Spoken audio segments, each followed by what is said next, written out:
Hello, my dear student. How are you? I hope you all are well, and I am also well by the grace of Allah. আজকে আমি তোমাদের সামনে আবার উপস্থিত হয়েছি আমার ফিজিক্স ইউটিউব চ্যানেলে, যেখানে আজকে আমাদের আলোচ্য বিষয় থাকছে পদার্থবিজ্ঞান দ্বিতীয় পত্রের অর্থাৎ কারেন্ট ইলেকট্রিসিটির 18তম লেকচার। এই লেকচারে আমাদের আলোচ্য বিষয় হচ্ছে একটা গ্যালভানোমিটারকে আমরা কিভাবে ভোল্টমিটার হিসেবে ব্যবহার করতে পারি। একটা গ্যালভানোমিটারকে কিভাবে আমরা ভোল্টমিটার হিসেবে ব্যবহার করতে পারি। গ্যালভানোমিটার কিভাবে কাজ করে এটা আমি এর 16 এবং 17তম লেকচারে বিস্তারিত আলোচনা করেছি। আশা করি সেই ধারাবাহিকতায় আজকে আমাদের আর গ্যালভানোমিটারের গঠন সম্পর্কে না বললেও হবে। তো এখন দেখি আমরা ভোল্টমিটার কাকে বলে এবং একটা গ্যালভানোমিটারকে কিভাবে আমরা ভোল্টমিটার হিসেবে ব্যবহার করতে পারি। আসলে ভোল্টমিটার কি? ভোল্টমিটার হচ্ছে কোনো বর্তনীর বিভব পার্থক্য পরিমাপ করার জন্য একটা ইলেকট্রিক্যাল ডিভাইস। কোনো বর্তনীর তড়িৎ বিভব পার্থক্য পরিমাপ করার জন্য ব্যবহৃত একটা ইলেকট্রিক্যাল ডিভাইস, যা বর্তনীর সাথে সমান্তরালে যুক্ত থাকে। অ্যামিটার হচ্ছে তড়িৎ প্রবাহ পরিমাপক যন্ত্র, বর্তনীর সাথে শ্রেণীতে থাকে। আর ভোল্টমিটার হচ্ছে বিভব পার্থক্য পরিমাপক যন্ত্র, যা বর্তনীর সঙ্গে সমান্তরালে থাকে। তাহলে আমাদের এই একটা বাল্ব যদি আমরা দেখি, এইটা একটা ইলেকট্রিক অ্যাপ্লায়েন্স,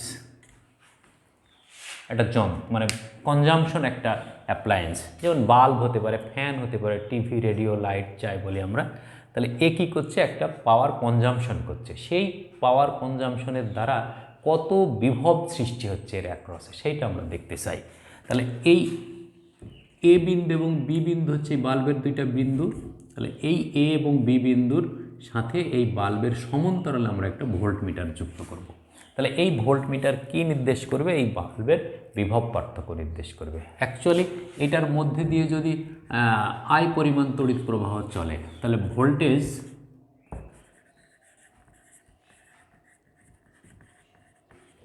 অ্যাক্রস বাল্ব কত হবে? এই V is equal two I into এইটার রোধ যদি জি হয়, তাহলে আই জি। এটা তাহলে এই বিভবটা কার? আসলে এই বিভবটাই ভোল্টমিটারের বিভব এখন যেটা দেখছি আমরা। কিন্তু আমরা এটা জানি যে সমান্তরালে দুইটা ইলেকট্রিক ডিভাইস যদি অবস্থান করে, তাহলে যে কোনো একটার বিভব পার্থক্যই তার প্রত্যেকটার বিভব পার্থক্যের সমান। যেমন আমরা যদি এইখানে R1, R2, R3 তিনটা রোধ যদি যুক্ত করি এইভাবে, R1, R2, R3, এটা এ বিন্দু, এটা বি বিন্দু।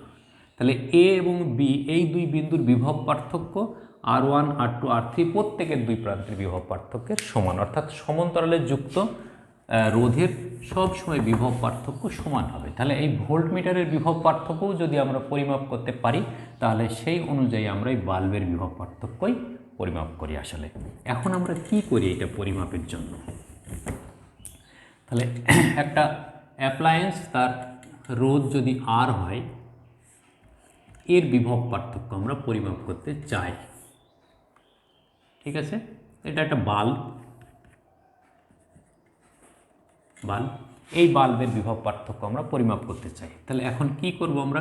এটা এ বিন্দু, এটা হলো আমাদের বি বিন্দু। তাহলে এর সঙ্গে আমরা একটা গ্যালভানোমিটার ব্যবহার করব। গ্যালভানোমিটার,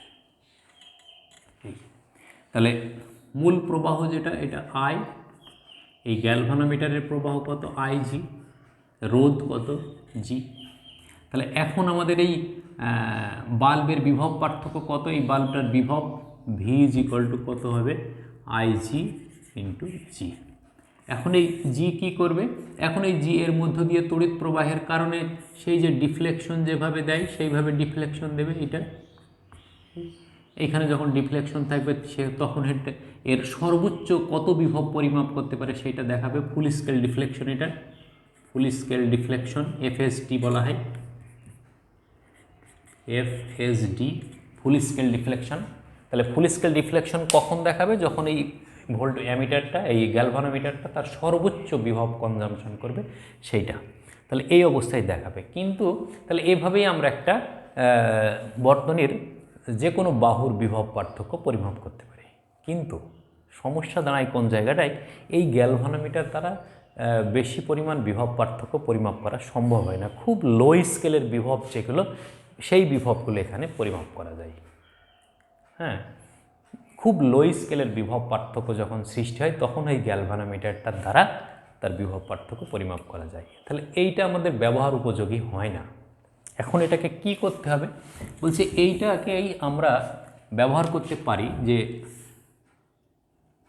এইখানে ওই বাল্বটা থাকলো আমাদের, এই বাল্বের বিভব পার্থক্য আমরা পরিমাপ করতে চাই। এটা এ বিন্দু, তাহলে এ বিন্দু থেকে কি করেছি আমরা, একটা গ্যালভানোমিটার ব্যবহার করেছি যার রোধ, কয়েলের রোধ হলো জি। এই গ্যালভানোমিটারটার সাথে শ্রেণীতে খুব বড় মানের একটা রোধ যদি আমরা যুক্ত করি, এটা বি বিন্দু, এটা হলো আর।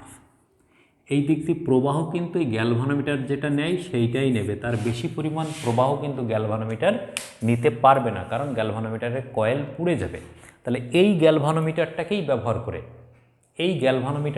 ব্যবহার করে আমরা হচ্ছে বেশি পরিমাণ বিভব পার্থক্য পরিমাপ করতে চাই, যেমনটি আমরা অ্যামিটারের মধ্যে করেছিলাম, যে একটাই গ্যালভানোমিটারকে ব্যবহার করে যে মাত্র 10 মিলি অ্যাম্পিয়ার প্রবাহ মাপতে পারছিল তাকে দ্বারাই আমরা 50 অ্যাম্পিয়ার পর্যন্ত প্রবাহ পরিমাপ করলাম, আরও বেশি করা যায়।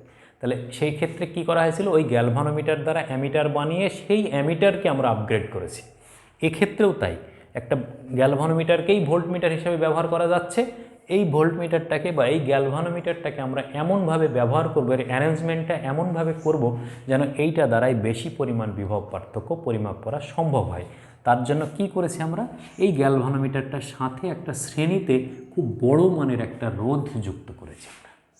তাহলে বড় মানের রোধ যদি যুক্ত করি, তাহলে এই জায়গায় যে বিভব পার্থক্যটা তৈরি হবে, ঠিক আছে, এটা যদি আমরা সিডি বলি, তাহলে এই সিডিতে যে বিভব পার্থক্যটা তৈরি হবে, এখানে যদি ভি বিভব পার্থক্য তৈরি হয়, তাহলে এই ভি বিভব পার্থক্যটা কি আসলে, এই IG into G plus IG into R. তাহলে এই দুই বিভবের যোগফল হচ্ছে আমাদের মোট বিভব ভি। তাহলে আইজি ইন্টু জি প্লাস আর, এই ভি ইজ ইকুয়াল টু, এই সমীকরণটাই কি নির্দেশ করছে, সিডি এর দুই প্রান্তের বিভব নির্দেশ করছে, সিডি এর বিভব। তাহলে এই সিডি এর বিভব মানেই কিন্তু এ বি এর বিভব, কারণ সিডি এবং এ বি পরস্পর সমান্তরালে। তাহলে এই সিডির বিভব যদি ভি হয়, তাহলে এই বিভবটা আমাদের এই বাল্বেরও বিভব। তাহলে এই বাল্বের বিভব কত, ভি। তাহলে দেখা গেল আমরা এই অংশটুকুর বিভব পরিমাপ করে এর বিভব পরিমাপ করতে পারছি। তাহলে সেই বিভবটা কত, V is equal to IG into G plus R, IG into G plus R.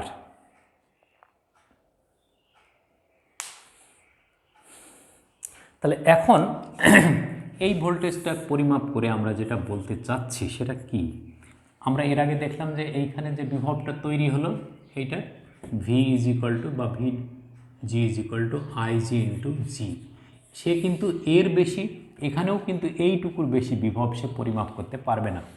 তাহলে কিভাবে আমরা টোটাল ভোল্টেজটাকে পরিমাপ করব, এখানেও সে ক্যালিব্রেশন করা। এর আগে অ্যামিটারের বেলায় যেমন দেখেছি আমরা 10 মিলি অ্যাম্পিয়ারটাকে সে ক্যালিব্রেশন করে 50 অ্যাম্পিয়ার পর্যন্ত সে স্কেল দিয়েছে, অর্থাৎ এর ফুল স্কেল ডিফ্লেকশনটা রেটিং নেব আমরা, সর্বোচ্চ যে বিভবটা আমরা মাপতে চাই সেইটা। সে যেটা পারে, দেখা গেলো সে সর্বোচ্চ 1 ভোল্ট পরিমাপ করতে পারে, কিন্তু এইটা দ্বারা আমরা 10 ভোল্ট মাপতে চাই। তাহলে এখন কি করবে, এর এই গ্যালভানোমিটারটার ফুল স্কেল ডিফ্লেকশন অর্থাৎ এফএসডি, যেটা এফএসডি হচ্ছে 1 ভোল্ট। তাহলে এই 1 ভোল্টের ক্যালিব্রেশন করব আমরা। এই তাহলে এই জায়গায় যখন থাকবে কাঁটাটা, সেইটা হবে তার 1 ভোল্ট। এই 1 ভোল্টটাকে আমরা বলবো 10 ভোল্ট। তাহলে যখন সে 1 ভোল্ট পাবে, এইটা যখন 1 ভোল্ট হবে, তাহলে আমাদের ফুল স্কেল 10 ভোল্ট হলে পরে গ্যালভানোমিটারের ভোল্ট কত, 1 ভোল্ট। এটা যদি 5 ভোল্ট হয় তাহলে গ্যালভানোমিটারের ভোল্ট কত হবে, 0.5 ভোল্ট। তাহলে এইখানে যদি আমাদের 0.5-এ যদি রিডিংটা থাকে, তাহলে সেই রিডিংটা অ্যাকচুয়ালি কত, 5 ভোল্টের রিডিং। এইভাবে হচ্ছে আমরা এটাকে ক্যালিব্রেশন করে নেব। ক্যালিব্রেশন করে নিলে দেখা হলো এইটুকুর পরিমাপ করেই আমরা হচ্ছে এই প্রবাহ সহ এই বিভব সহ মোট বিভবের মান বলে দিতে পারবো ক্যালিব্রেশন করে বা মানাঙ্ক করে। এইটা হচ্ছে কোম্পানি মানাঙ্কটা করেই দেয় যে এর এত রোধ, এত এই, এত এত এই। ঠিক আছে, তাহলে সেইভাবে আমরা হচ্ছে একটা গ্যালভানোমিটারকে ব্যবহার করে একটা উচ্চ মান পরিমাপের জন্য ভোল্টমিটার হিসাবে ব্যবহার করতে পারি। এখন একটা উদাহরণ যদি দেখি আমরা,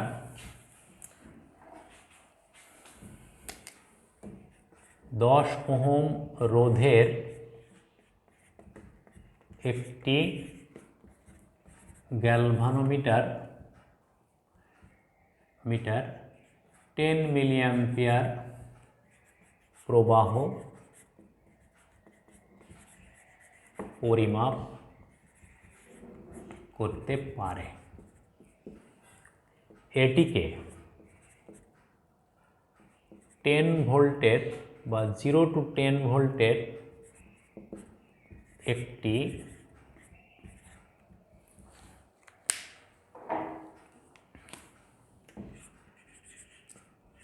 ভোল্টমিটার বানাতে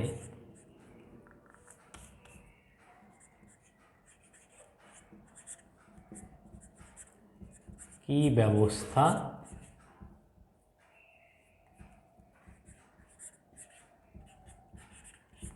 নিতে হবে। তাহলে একটা গ্যালভানোমিটার ছিল, যে গ্যালভানোমিটারটা 10 অ্যাম্পিয়ার, এই জি সমান ছিল হচ্ছে আমাদের 10 ওহম, আইজি সমান কত ছিল আমাদের 10 মিলি অ্যাম্পিয়ার, সমান হচ্ছে 1 × 10⁻⁻² অ্যাম্পিয়ার। তাহলে কি ব্যবস্থা নিতে হবে, এর ভি সমান কত, সর্বোচ্চ 10 ভোল্ট আমরা মাপতে চাই, কি ব্যবস্থা নিতে হবে, শ্রেণীতে একটা রোধ যুক্ত করতে হবে, কত মানের, আর মানের। এই তাহলে এক্ষেত্রে আমাদের V is equal to IG into G plus R. তাহলে এখন আমাদের G plus R is equal to কত, ভি সমান হলো কত আমাদের 10 ডিভাইডেড বাই 1 × 10⁻⁻², আইজির মান বসিয়ে দিলাম, বা আর is equal two 10/1 × 10⁻⁻² minus G.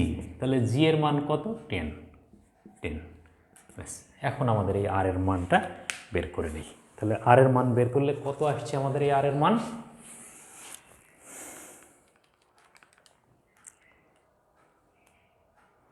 Ten ভাগ 1⁻² এত -10, তাহলে 990 ওহম। 990 ওহম রোধের একটা এত ওহম রোধ যদি আমরা এই গ্যালভানোমিটার সাথে শ্রেণীতে যুক্ত করি, তাহলে তার দ্বারাই 10 ভোল্ট পর্যন্ত তড়িৎ বিভব পার্থক্য পরিমাপ করা যাবে। তাহলে এইখানে যে রোধটা আমরা ব্যবহার করছি, এই রোধের মানটা অনেক বড়। এই অনেক বড় হওয়ার অর্থ যেটা, যে এখানে যে বিভবটা তৈরি হবে সেই বিভবের মান যেন বেশি হয়। যত রোধের মান বাড়বে এখানে বিভব পার্থক্য, বিভবের মানটা তত বাড়বে, অর্থাৎ গ্যালভানোমিটারের উপর চাপটা কমে যাবে।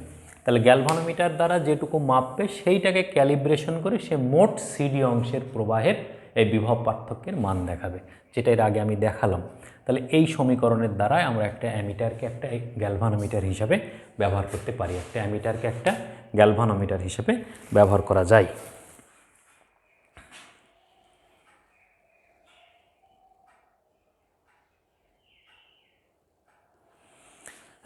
একটা আদর্শ ভোল্টমিটার তৈরি করলে, একটা আদর্শ ভোল্টমিটার যদি আমরা তৈরি করি, তাহলে দেখা যাবে যে এর আর এর মান অনেক বেশি, অর্থাৎ ইনফিনিটির কাছাকাছি। এই অসীম মানের একটা রোধ যদি আমরা যুক্ত করি এই আর এর জায়গায়, তাহলে কি হবে, ম্যাক্সিমাম কারেন্ট কিন্তু তখন হচ্ছে আমাদের এই অ্যাপ্লায়েন্সের মধ্য দিয়ে যাবে, এই বাল্ব, ফ্যান, এদের মধ্যে দিয়ে যাবে।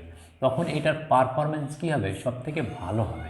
বিভব তো আমরা মাপতে পারছি, কিন্তু দেখা গেল যে এটা খুব স্বল্প মানের একটা রোধ ব্যবহার করলাম, সেই ক্ষেত্রে দেখা গেল বাল্বের থেকে এই দিক দিয়ে প্রবাহটা বেশি গেল। তাহলে বাল্ব যে সময় আমরা মিটারটা যুক্ত করব, যে সময় আমরা মিটারটা যুক্ত করব পরিমাপের জন্য, সেই সময় এই অ্যাপ্লায়েন্সটা অর্থাৎ বাল্ব, ফ্যান বা যেটা ব্যবহার করব সেটা তার পারফরমেন্স ভালো দেখাবে না, পারফরমেন্স লো হয়ে যাবে, যেটা কাঙ্ক্ষিত নয়। এই জন্য আমরা এই রোধের মানটা যদি অনেক বড় নেই, তাহলে দেখা যাবে যে ম্যাক্সিমাম প্রবাহই এই বাল্বের মধ্য দিয়ে যাবে, তখন হচ্ছে কি এখান দিয়ে যে পরিমাণ প্রবাহ যাবে সেইটার সাপেক্ষে আমরা এই ভোল্টেজটা পরিমাপ করব। কারণ আর এর মান তো বাড়ছে, তাহলে আর এর সঙ্গে আইজি গুণ করলে আমাদের মোট বিভব ভি ঠিকই পেয়ে যাচ্ছি আমরা, এইটার অ্যাক্রসের বিভব, এবং এটার পারফরমেন্স ঠিক থাকছে। এই জন্য আরকে আদর্শ ক্ষেত্রে আর এর মান ইনফিনিটি, কিন্তু এই ইনফিনিটি তো দেওয়া হয় না, বাস্তব ক্ষেত্রে যেটা করা হয় সেটা আর এর মান অনেক বড় মানের রোধ ব্যবহার করা হয়, আর এর অনেক বড় মানের রোধ ব্যবহার করা হয়।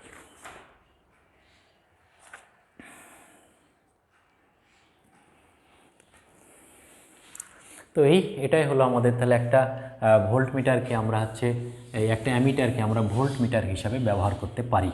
তাহলে এই সার্কিট, এই হলো আমাদের সূত্র, সিম্পল একটা সূত্র গ্যালভানোমিটার।